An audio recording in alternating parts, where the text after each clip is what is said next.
નમસ્કાર, થર્ડ આઈ એક્સપ્રેસમાં તમારું સ્વાગત છે।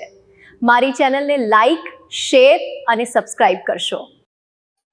સ્થાનિક સ્વરાજની ચૂંટણી 2024 ને લઈને 8 જિલ્લા પંચાયત અને 32 તાલુકા પંચાયતના કોંગ્રેસના ઉમેદવારોએ ગઈકાલે ફોર્મ ભર્યા છે। તળાજાની 8 જિલ્લા પંચાયત અને 32 તાલુકા પંચાયતમાં કોંગ્રેસે ક્યાં કોને ટિકિટ આપી, જોઈએ આ અહેવાલમાં। નમસ્કાર, થર્ડ આઈ એક્સપ્રેસમાં હું છું આપની સાથે વનરાજ પરમાર।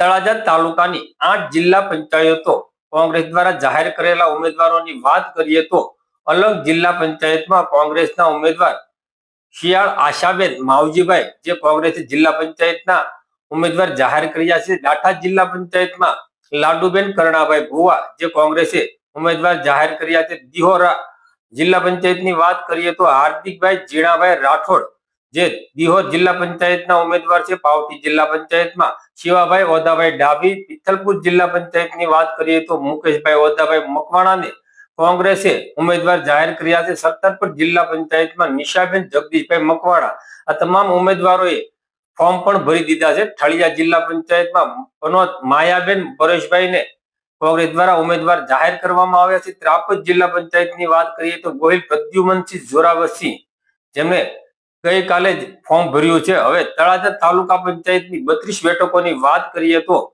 કોંગ્રેસ દ્વારા 32 ઉમેદવારો જાહેર કરવામાં આવ્યા છે। અલંગ તાલુકા પંચાયતની વાત કરીએ તો કેવલબેન ઘનશ્યામભાઈ મકવાણા, અલંગ 2 ની વાત કરીએ તો અરવિંદભાઈ શ્યામજીભાઈ મારુ અને અલંગ 3 માં શારદાબેન રસિકભાઈ રાઠવાને ટિકિટ આપવામાં આવી છે। ભદ્રાવળ નંબર 1 તાલુકા પંચાયતમાં લાભુબેન જોરુભાઈ ચોવટિયા, ભદ્રાવળ નંબર 2 તાલુકા પંચાયતમાં નીતાબેન આશુતોષભાઈ પંડ્યાને ઉમેદવાર જાહેર કરવામાં આવ્યા છે। ભાલર તાલુકા પંચાયતમાં પ્રદીપ કુમાર ટાગજીભાઈ સોલંકી, બોરડા તાલુકા પંચાયતમાં સંગીતાબેન ઝવેરભાઈ ચૌહાણ ને દાંઠા તાલુકા પંચાયતની વાત કરીએ તો કંચનબેન શ્યામજીભાઈ સાખટને ઉમેદવાર જાહેર કરવામાં આવ્યા છે। દેવલી તાલુકા પંચાયતમાં લાભુબેન વનાભાઈ વેગડ, દિહોર તાલુકા પંચાયતમાં રેખાબેન અરવિંદભાઈ બારિયા અને ફુલસર તાલુકા પંચાયતની વાત કરીએ તો રવિનાબેન ચેતનભાઈ જાદવ, ગોરખી તાલુકા પંચાયતમાં હરજીભાઈ વશરામભાઈ ડોડિયા અને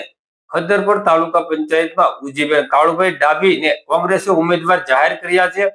કુંડેલી તાલુકા પંચાયતમાં ઉપતભાઈ વેલાભાઈ મકવાણા, મણાર તાલુકા પંચાયતમાં હિતેન્દ્રભાઈ ભીખાભાઈ ભાલિયા, નવા જૂના રાજપુરા દયાબેન અજયભાઈ મકવાણા અને વસવી તાલુકા પંચાયતની વાત કરીએ તો અજુબેન ભરતભાઈ ભમર, પાવઠી તાલુકા પંચાયતમાં નથુબેન જીતુભાઈ ચોપડા, પીપળા તાલુકા પંચાયતમાં નટવરલાલ રામશંકરભાઈ બારિયા અને પિથલપુર તાલુકા પંચાયતમાં શિવાભાઈ પાચાભાઈ સરવૈયાને ઉમેદવાર જાહેર કરેલા છે। રાજપુરા નંબર 2 તાલુકા પંચાયતની વાત કરીએ તો જયદીપભાઈ અનિલભાઈ દેવમોરારી, રાળગોંદ તાલુકા પંચાયતમાં બાબાભાઈ રૂખડભાઈ ભાદરકા અને સાંકડાસર નંબર 1 તાલુકા પંચાયતમાં કુલદીપસિંહ નટુભાઈ સરવૈયા, સરતાનપર નંબર 1 તાલુકા પંચાયતમાં અશોકભાઈ વેલાભાઈ બારિયા અને સરતાનપર નંબર 2 તાલુકા પંચાયતમાં અર્જણભાઈ જયરામભાઈ જાંબુચા। સથરા તાલુકા પંચાયતની વાત કરીએ તો મેનાબેન ધર્મેન્દ્રકુમાર જાની, શોભાવાડ તાલુકા પંચાયતમાં હિંમતભાઈ જેસાભાઈ સોસલા, ઠળિયા તાલુકા પંચાયતમાં વગડભાઈ કાળુભાઈ કોરડિયા ને ત્રાપજ તાલુકા પંચાયતની વાત કરીએ તો નૈનાબા પુષ્પેન્દ્રસિંહ ગોહિલ ને ઊંચડી તાલુકા પંચાયતમાં કાજલબેન વિક્રમભાઈ વાળા, વેજોદરી તાલુકા પંચાયતમાં નીતાબેન પંકજભાઈ બારિયા અને જાંજમેર તાલુકા પંચાયતની વાત કરીએ તો જલપાબેન વિઠ્ઠલભાઈ મકવાણા આ તમામ ઉમેદવારોને કોંગ્રેસ તાલુકા પંચાયતની ચૂંટણી લડવા માટે ટિકિટ આપી છે અને ગઈકાલે તેમના ફોર્મ ભરી દેવામાં આવ્યા છે। આ અમારો અહેવાલ તમને કેવો લાગ્યો? જો સારો લાગ્યો હોય તો અમારી ચેનલને લાઈક, શેર અને સબસ્ક્રાઇબ કરવાનું ચૂકશો નહીં। જો તમે અમને ફેસબુક કે ઇન્સ્ટાગ્રામમાં જોઈ રહ્યા છો તો ફોલો અચૂકથી કરશો। નમસ્કાર।